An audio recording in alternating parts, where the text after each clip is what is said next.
the custom MACD indicator, which has been provided for various platforms on the TradingFinder website. From this section, you can download the indicator file for MetaTrader 4 and MetaTrader 5 platforms and run it on your chart. Additionally, traders can read this page to learn about how the indicator works and its functionality.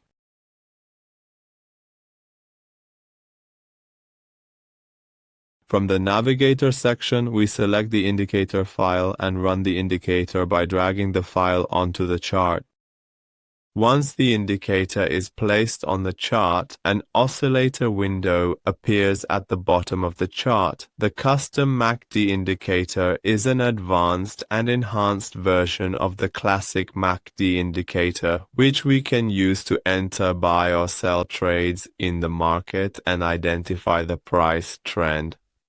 The main MACD line, which is typically shown in blue and marked with a cross symbol, is displayed clearly, while the signal line is shown in red for easy distinction. When the main line crosses above the signal line, this is generally considered a signal to enter a buy trade. Conversely, when the main line crosses below the signal line, it is usually interpreted as a signal to enter a sell trade in the market.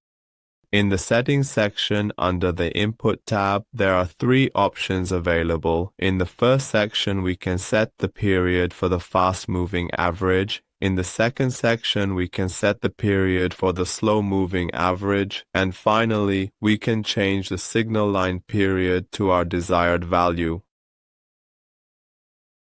Alright friends, we've reached the end of the tutorial for this indicator. We would be happy if you share your comments and suggestions with us in the comments section.